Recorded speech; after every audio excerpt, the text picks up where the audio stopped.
Taura it is. Imagine. Nyama. Yewasamari yako iyi. Yepa Nyaradzo. Alright. Paakafa akaurayirwa futi mombe. Alright. Aurayirwa mombe. Saka pawati paNyaradzo tiri kumupa futi nenyama. Ndiani vakupa inyama? Ari kupa nyama iyi. Inyama yakabva inonzi yeumai, pamombe yeumai. Gope yakabva.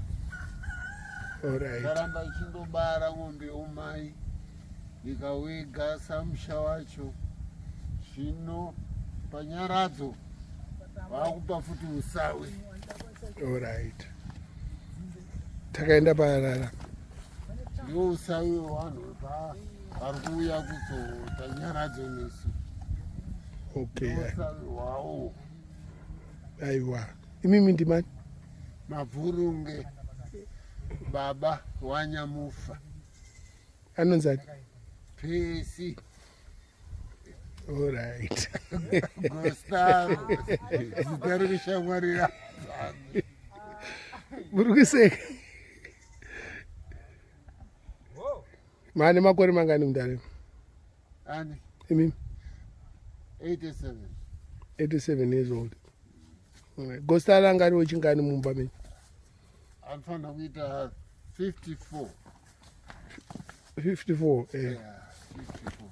But mumusha angari wechingani? Mati? Pakuzvarwa angari wechingani? Asi wechi4? Zvimwe zvimadheti ndezvaana mai zvisati zvi.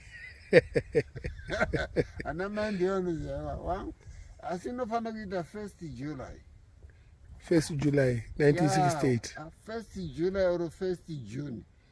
Kuti kwaitonhora zvisingaite. Chinza mai acho wane mwana uko. Alright. Koma maita basa. Tiri pabindura apa zvedu. Takachila. Tine mombe dzo. Papurasi. Kuno kune mbudzi kuno. Mbudzi hadzifanira kunaiwa. Kukutoita tumashawa zimbichana. Takaenda. Hello, muri sei?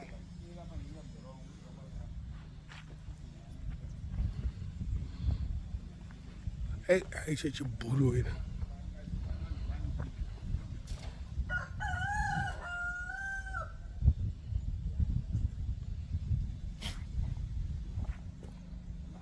Enda urambe.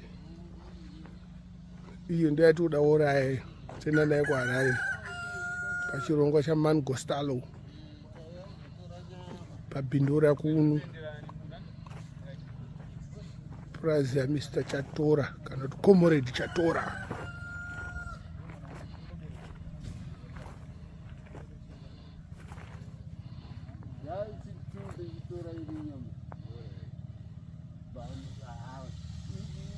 Akaona masosizi pano. Tumbudzana. Ako kakanaka chama. Okay.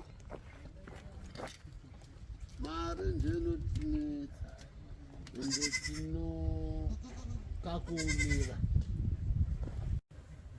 Look at this tree, how the roots are twisted. I don't know the name of the tree, but it's quite huge. Yes, we're at a farm in Bindura where this tree is located. Oh, there's something in between like bricks, and it's surrounding something. I don't know what it is, but it's a very fine tree close to the danga.